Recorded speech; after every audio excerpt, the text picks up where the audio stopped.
નમસ્કાર ગુજરાત. આજના 5 મુખ્ય સમાચારની વાત કરીએ કે ખેડૂતોને 22મો હપ્તો ક્યારે મળશે, સોલર લગાવવાના નવા નિયમો, શિયાળાની વિદાય વચ્ચે વરસાદની આગાહી, મોદી સરકારનો મોટો નિર્ણય, અંબાલાલ પટેલની નવી આગાહી. તો મિત્રો આજે આપણે આ વિડીયોની અંદર 5 મુખ્ય સમાચારની વાત કરવાના છીએ. તો મિત્રો તમે ચેનલ પર નવા હોય તો ચેનલને સબસ્ક્રાઈબ કરી દેજો અને વિડીયો પસંદ આવે તો વિડીયોને લાઇક કરી દેજો. અને મિત્રો આપનો આ વિડીયો તમે કયા ગામ અને કયા જિલ્લામાંથી જોઈ રહ્યા છો તે કોમેન્ટમાં જરૂરથી જણાવી દેજો. તેથી અમને પણ ખબર પડે કે અમારો આ વિડીયો કયા ગામ અને કયા જિલ્લા સુધી પહોંચી રહે છે. તો મિત્રો આપણે આગળ વાત કરીએ કે પીએમ કિસાન યોજના એટલે કે પ્રધાનમંત્રી કિસાન સન્માન નિધિ યોજના દેશના કરોડો ખેડૂતો માટે આર્થિક સહાય બની છે. આ યોજના હેઠળ લાયક ખેડૂતોને દર વર્ષે કુલ 6,000 રૂપિયા આપવામાં આવે છે, જે 3 હપ્તામાં સીધા ખેડૂતોના બેંક ખાતામાં ટ્રાન્સફર કરવામાં આવે છે. દરેક 4 મહિને 2,000ની સહાય આપવામાં આવે છે, જેથી ખેતી સંબંધિત નાના ખર્ચમાં રાહત મળે છે. આ યોજના હેઠળ 21 હપ્તા સફળતાપૂર્વક મળ્યા છે. હાલ સુધીમાં આ યોજના હેઠળ 21 હપ્તા સફળતાપૂર્વક જારી થઈ ચૂક્યા છે. છેલ્લો હપ્તો 19 નવેમ્બર 2025ના રોજ ખેડૂતોના ખાતામાં જમા થયો હતો. હવે ખેડૂતો આતુરતાપૂર્વક 22મા હપ્તાની રાહ જોઈ રહ્યા છે. રિપોર્ટ અનુસાર સરકાર 24 ફેબ્રુઆરી 2026 પછી કોઈપણ દિવસે 22મો હપ્તો રિલીઝ કરી શકે છે. જોકે હજુ સુધી સરકાર તરફથી સત્તાવાર તારીખ જાહેર કરવામાં આવી નથી. પરંતુ અગાઉના હપ્તાઓને સમયપત્રક અને હોળીના તહેવારને ધ્યાનમાં રાખતા એવું માનવામાં આવે છે કે હોળી પહેલાં ખેડૂતોને આ ખુશખબરી મળી શકે છે. એટલે કે મિત્રો હોળી પહેલાં 22મો હપ્તો ખેડૂતોના ખાતામાં જમા થઈ શકે છે.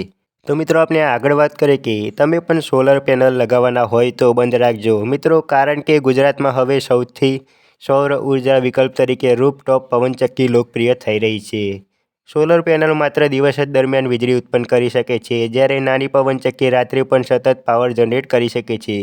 ઓછી જગ્યામાં વધુ વીજળી આપતી આ ટેકનોલોજી ગુજરાતી પરિવારો માટે આશીર્વાદ સ્વરૂપ સાબિત થઈ છે. સોલર સિસ્ટમની સરખામણીએ તેની કિંમત ઓછી છે અને તેના ફાયદા 4 ગણા વધુ હોવાનું મનાય છે. તો મિત્રો આપણે આગળના સમાચારની વાત કરીએ કે શિયાળાની વિદાય વચ્ચે વરસાદની આગાહી. ઉત્તર ભારતના ગરમીના અનુભવ વચ્ચે હવામાન વિભાગે ચેતવણી આપી છે કે 17 અને 18 ફેબ્રુઆરી હવામાન મિજાજ બદલાશે. નવા વેસ્ટર્ન ડિસ્ટર્બન્સને કારણે હિમાલયના વિસ્તારોમાં ભારે હિમવર્ષા અને મેદાની રાજ્યોમાં તેજ પવન સાથે વરસાદ પડશે. ભૂમધ્ય સમુદ્રમાંથી ઉદ્ભવતા આ ભેજવાળા પવનો તાપમાનમાં ઘટાડો લાવશે, જે શિયાળુ પાક માટે ફાયદાકારક રહેશે, પરંતુ ફરી એકવાર ઠંડીનો અહેસાસ થશે.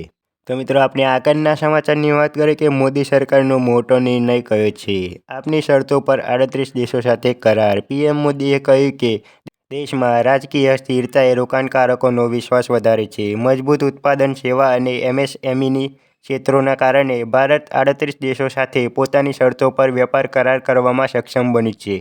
સરકારી બજેટ ફક્ત સરળ એકાઉન્ટિંગ દસ્તાવેજો નથી, પરંતુ દેશના લાંબા ગાળાના વિકાસ માટે એક રોડમેપ છે. તાજેતરના વર્ષમાં ભારતીય ઉત્પાદનોએ અગાઉના તમામ નિકાસ રેકોર્ડ તોડી નાખ્યા છે. તો મિત્રો આપણે આગળના સમાચારની વાત કરીએ કે હવામાન નિષ્ણાત અંબાલાલ પટેલની નવી આગાહી. ગુજરાતમાં અમદાવાદ, ગાંધીનગરમાં ફેબ્રુઆરી મહિનામાં કમોસમી વરસાદ પડવાનો ખતરો. જાણીતા હવામાન નિષ્ણાત અંબાલાલ પટેલે આગાહી કરતાં કહ્યું કે પશ્ચિમી વિક્ષેપણ સક્રિય થવાથી વાતાવરણમાં મોટો પલટો આવશે અને અનેક વિસ્તારોમાં હળવો કે છૂટોછવાયો વરસાદ પડી શકે છે. અંબાલાલ પટેલના જણાવ્યા અનુસાર 10 ફેબ્રુઆરી પછી રાજ્યમાં વાદળછાયું વાતાવરણ રહેશે અને કેટલાક ભાગોમાં માવઠું થવાની શક્યતા છે. ખાસ કરીને 12 ફેબ્રુઆરી આસપાસ અમદાવાદ, ગાંધીનગર, ઉત્તર ગુજરાતના મહેસાણા, સાબરકાંઠા અને અરવલ્લી જેવા વિસ્તારોમાં હળવો વરસાદ પડી શકે છે. તો મિત્રો આજે આપણે આ વિડીયોની અંદર 5 મુખ્ય સમાચારની વાત કરી. તો મિત્રો તમને વિડીયો પસંદ આવે તો વિડીયોને લાઇક કરી દેજો, શેર કરી દેજો અને વિડીયો અંતર્ગત કોઈપણ પ્રશ્ન હોય તો કોમેન્ટમાં જરૂરથી જણાવી દેજો. અને મિત્રો તમે ચેનલ પર નવા હોય તો ચેનલને સબસ્ક્રાઈબ કરી દેજો. અને મિત્રો તમને આ વિડીયો કેવો લાગે તે કોમેન્ટમાં જરૂરથી જણાવી દેજો. મળીએ આગળના વિડીયોમાં.